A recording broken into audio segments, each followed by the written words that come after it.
Good morning students, I hope you guys are doing well. So आज है date 29 जुलाई। हम करेंगे वर्कशीट 11th, क्लास आपकी है 9th, सब्जेक्ट साइंस। आज का हमारा टॉपिक है atom and molecules, chemical combination, यानी कि इनका केमिकल कॉम्बिनेशन आज का हमारा टॉपिक है। तो बच्चों देखो, हमने एलिमेंट्स के बारे में पढ़ लिया था, कंपाउंड्स के बारे में पढ़ लिया था। अब जो एलिमेंट है, ठीक है, ये एलिमेंट जो होते हैं जैसे कार्बन हो गया, ऑक्सीजन हो गया, हाइड्रोजन हो गया, नाइट्रोजन हो गया, ये एक अलग अलग एलिमेंट है। जब आपस में मिल जाते हैं, जैसे कार्बन और ऑक्सीजन मिलेगा तो हो सकता है कार्बन मोनोऑक्साइड बना ले। वो डिपेंड करता है कि कितने इसमें एटम इंक्लूड हो रहे हैं। ठीक है, हो सकता है CO2 बना ले, फिर हो सकता है H2O बना ले, ये दोनों रिएक्ट करें। तो ये जब आपस में रिएक्ट करते हैं, कैसा रिएक्शन करते हैं? केमिकल रिएक्शन करते हैं, तो कंपाउंड बनते हैं आपके। ठीक है, तो यहाँ पे ज्ञान ने कि दीदी ने उससे क्वेश्चन पूछा है, how are compound forms from elements, element में से कंपाउंड कैसे बनते हैं? तो आंसर क्या हो गया? केमिकल रिएक्शन से बनते हैं। तो बच्चों देखो, एटम क्या होते हैं? तो एटम जो स्मॉलेस्ट पार्टिकल हो गया ना, एक एलिमेंट का भी जो स्मॉलेस्ट, ठीक है, एक स्मॉलेस्ट पार्टिकल हो गया, वो हो गया एटम। और जो कंपाउंड का स्मॉलेस्ट पार्टिकल हो गया, वो हो गया मॉलिक्यूल। तो चलो ठीक है, आगे देख लेते हैं हम। जिज्ञासा दीदी, no, compound are formed only by chemical reaction. ठीक है, वो पूछ रही थी कि क्या इनको सिंपली हम मिक्स कर दें तो क्या बन जाएंगे? तो ज्ञान कहता है कि नहीं, ये सिर्फ केमिकल रिएक्शन के द्वारा ही बन सकते हैं। और जो ये रिएक्शंस होती हैं, ये एक प्रिंसिपल पर वर्क करती है, एक रूल पे वर्क करती है। और वो रूल क्या है? वो दो ऐसे रूल हैं जिनको क्या कहा जाता है? Law of chemical combination. क्या कहा जाता है? अगर आपसे क्वेश्चन आए, right the law of chemical combination, तो कौन से दो लॉ लिखने हैं आपको?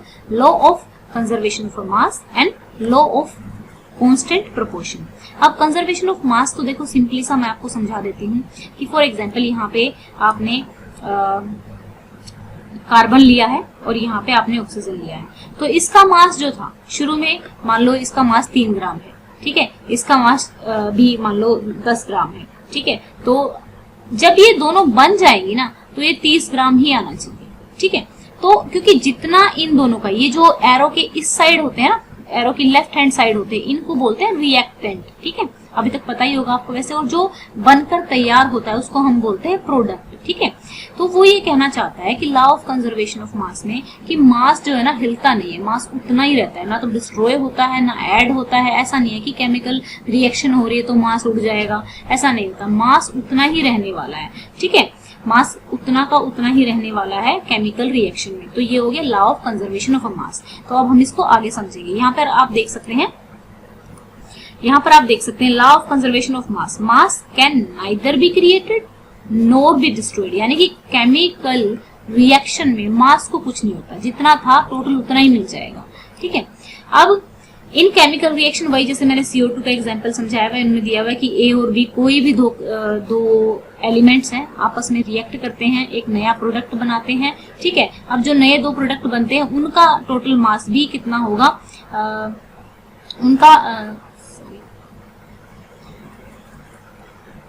उनका टोटल मास भी 14 ही होगा। देखिए, ये टोटल मास इधर भी 14 है और इधर भी 14 है, तो मास कहीं नहीं हिलने वाला। मास क्या रहने वाला है? तो फॉर्मूला क्या हो गया? मास ऑफ द रिएक्टेंट, जो मास है रिएक्टेंट का, इक्वल है किसके? मास ऑफ द प्रोडक्ट्स के। और आपको कंजर्वेशन ऑफ मास लिखने के लिए बोला जाएगा, तो नाइदर क्रिएटेड नॉर डिस्ट्रॉयड। अब दूसरा आ गया, दूसरे प्रोपोर्शन में क्या कह रहा है? The element which forms a compound. एक एलिमेंट जब कंपाउंड बनाता है, ठीक है, एक एलिमेंट जब कंपाउंड बनाता है, will always react in a same proportion. तो सेम प्रोपोर्शन में वर्क करता है ऑफ देयर मासेस, जो उनके मास होते हैं।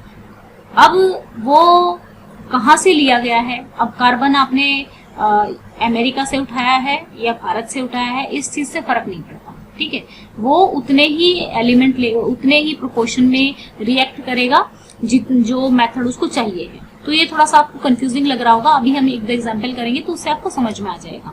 ए compound is always formed from the same element everywhere. ठीक है, कंपाउंड क्या करेगा? सेम ही बनेगा, चाहे एलिमेंट कहीं से भी लिया हो। तो देखिए, for example formation of water, H2O के लिए हाइड्रोजन और ऑक्सीजन अब always react in the constant proportion of their masses in the ratio 1:8, यानी कि 1 ग्राम ऑक्सीजन होगी तो वो 1 ग्राम ऑक्सीजन को बर्न होने के लिए, ठीक है, 8 ग्राम हाइड्रोजन चाहिए। अब मैं कहूँ 2 ग्राम को कितने के लिए चाहिएगी, तो प्रोपोर्शन उतना ही रहने, तो 16 ग्राम चाहिएगी। अब मैं कहूँ 3 ग्राम को कितनी चाहिएगी, तो कितनी हो जाएगी, 24 ग्राम हो जाएगी। देखिए सेम ही प्रोपोर्शन है, काटने के बाद इनका जो रेशियो आएगा ना, 2 1 2 2 8 3 1 3 3 8 क्या रेशियो क्या रह रहा है, सेम रह रहा है, यही प्रोपोर्शन है, यानी कि सेम प्रोपोर्शन रहेगा, बेशक जो ग्राम है वो बढ़ जाए। तो यहाँ पे ये कह रहा है कि 1 gram of hydrogen will always react with 8 gram oxygen to produce 9 gram of water. जब उसको 9 ग्राम ऑफ वाटर प्रोड्यूस करना है तो वो कितना लेगी, क्योंकि यहाँ पे देखो इन दोनों को मिलके इनका मास इतना था, तो जो वाटर बना तो 9 ग्राम बना। अब मैं आपको यहाँ पे एक एग्जाम्पल से समझाती हूँ, आई होप आपको समझ में आएगा कि मैं समझाने की कोशिश क्या कर रही हूँ।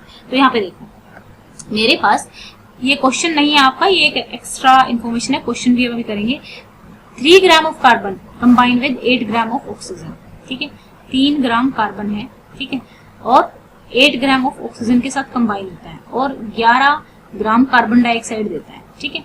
If 3 gram of carbon is burned, वो कह रहा है 3 ग्राम जो कार्बन है अगर उसके पास 50 ग्राम ऑक्सीजन है, ठीक है, 50 ग्राम ऑक्सीजन है, 3 ग्राम कार्बन के पास 50 ग्राम ऑक्सीजन है बर्न होने के लिए, तो जो प्रोडक्ट बनेगा, ठीक है, वो कितना आएगा, तो वो प्रोडक्ट जो है ना हमेशा 11 ही आएगा, क्योंकि यहाँ से ना जो 3 ग्राम को बर्न होने के लिए कितने की जरूरत है, ये कोई लालच नहीं करता, 3 ग्राम को 8 ग्राम ऑक्सीजन की ही जरूरत है, तो वो 8 ही उठाएगा, बाकी जो 42 रह जाएगी ना वो छोड़ देगा, ठीक है, क्योंकि ये किस में चल रहा है 3:8, यानी कि 3 और 8 11 ग्राम बर्न करना है उसको। तो अभी चलते हैं, देखिए इसको फिर से समझते हैं, ये थोड़ा सा आपको ये ध्यान देना है इस चीज को समझने के लिए, बहुत इंपॉर्टेंट है ये, ठीक है, और ये इसमें से आपका क्वेश्चन बनेगा ही बनेगा, पक्का एक क्वेश्चन आएगा ही आएगा, ये बहुत इंपॉर्टेंट क्वेश्चन है। अब देखो थर्ड क्वेश्चन समझ जी, तो देखिए हम यहाँ पे ले लेते हैं, ये कह रहा है कि if 3 gram of carbon, 3 gram carbon, ठीक है, 3 ग्राम कार्बन जो है वो बर्न होता है, कार्बन हो गया, ऑक्सीजन हो गया, कितना ऑक्सीजन लेता है, 8 ग्राम ऑक्सीजन लेता है, क्या करने के लिए, 11 ग्राम CO2 बनाने के लिए। फिर वो कहता है कि भाई मेरे पास 12 ग्राम कार्बन है और मेरे पास है 32 ग्राम ऑक्सीजन, तो ये बर्न हो जाएगी, वो कह रहा है बर्न हो जाएगी, ठीक है, और मेरे को अब कितना ग्राम वो है आपकी CO2 प्रोड्यूस होगी, तो इन दोनों का, क्योंकि जो जितना इन दोनों का मास है 12 ग्राम जमा 32 ग्राम, तो 44 ग्राम आ गई, 44 ग्राम आ गई हमारी ऑक्सीजन प्रोड्यूस करना। दूसरे तरीके से आप कैसे निकाल सकते हैं, दूसरे तरीके से भी देख लेते हैं कि भाई मेरे को अगर 3 ग्राम, ठीक है, कार्बन चाहिए, 8 ग्राम ऑक्सीजन को 8 ग्राम ऑक्सीजन को बर्न करने के लिए, तो 1 ग्राम के लिए कितना चाहिएगा, 8/3, तो 12 ग्राम मेरे पास है, तो कितना आ जाएगा 8/3 इंटू 12, 3×3 तो 32 ग्राम ही चाहिए, ठीक है। अब ये दोनों आपस में रिएक्ट कर रही है, दोनों चीजें तो हमें दी हुई है, 12 जमा 32, आपसे पूछा भी जा सकता है कि आपको अगर 44 ऐसे पूछ सकते हैं कि भाई 12 ग्राम मेरे पास दी हुई है कार्बन और 44 ग्राम मेरे को बनाना है, तो मेरे को कितना करना है, इस तरीके से भी निकाल सकते हैं। तो ये हमारा कितना हो गया 44 ग्राम, क्योंकि मास जो रहेगा वो सेम रहेगा और उसी प्रोपोर्शन में वो उसी प्रोपोर्शन में क्या होंगे, वो लोग ऐड होंगे। अगर यहाँ पे आपको दिया होता 35 ग्राम, अगर यहाँ पे दिया होता आपको 35 ग्राम, ठीक है, तब कितना प्रोड्यूस होता, तब भी 44 ही प्रोड्यूस होता, क्यों, क्योंकि प्रोपोर्शन वही रहने वाला है, 3 और 8 वाला, ठीक है, उसी प्रोपोर्शन में वो जलने वाली है। अब यही बात इन्होंने कही है यहाँ पे कि भाई कि अगर मेरे पास 2 ग्राम ऑफ हाइड्रोजन होगा तो वो हमेशा केवल 16 ग्राम ऑफ ऑक्सीजन के साथ ही रिएक्ट कर पाएगा, ठीक है। whatever be the amount of oxygen available to produce 18 gram of water, similarly the ratio of mass of carbon and oxygen produce, ये जो होता है वो कार्बन डाइऑक्साइड को प्रोड्यूस करने के लिए रेशियो क्या होता है, 3:8 रेशियो रहता है, ठीक है। अब वो कहता है ratio of the mass of nitrogen and hydrogen, nitrogen और हाइड्रोजन जब अमोनिया प्रोड्यूस करते हैं तो उनका रेशियो कितना रहता है, 14:3। ये रेशियो याद कर लेना कि जब अमोनिया प्रोड्यूस करना होता है तो नाइट्रोजन और हाइड्रोजन का रेशियो कितना रहता है, 14:3, और जब CO2 प्रोड्यूस करना होता है 3:8, जब वाटर प्रोड्यूस करना होता है तो कितना रहता है 1:8। तो ये हमारे 3 रेशियो हो गए जो आपको समझ में आ गए होंगे। अगर फिर भी लगता है कि नहीं समझ में आ रहा है तो आप कमेंट कर सकते हैं। इनफ बच्चों के अगर कमेंट आते हैं तो हम उस टॉपिक में आ गया होगा, ठीक है, तो आपको पहला क्वेश्चन क्या है, state the laws of chemical combination. Chemical combination के आपको लॉज बताने हैं। तो पहले क्वेश्चन का आंसर क्या है, ऊपर से ले लेते हैं कि लिखना क्या है, ये भी ध्यान रखना है, थोड़ा सा स्मार्टली आंसर लिखना है, थोड़ा सा स्मार्टली लिखेंगे, यहाँ से करेंगे। द केमिकल रिएक्शंस, यहाँ से लिखना, केमिकल लिख लेना, ऐड कर लेना, chemical reactions are governed by certain principle which are called law of chemical combination, जिनको law of chemical combination कहा जाता है। First is the law of conservation of a mass, and ये लाइन काट देना, ये लाइन लिखनी है, ठीक है, ये वाली लाइन आपको नहीं लिखनी है। First is law of conservation of mass, second is law of constant proportion. फिर यहाँ से नंबर 1 डेफिनेशन ये पूरी कर देना और नंबर 2 डेफिनेशन ये पूरी कर देना, ठीक है। तो ये हमारा हो जाएगा फर्स्ट क्वेश्चन का आंसर। अब चलते हैं सेकंड क्वेश्चन पे।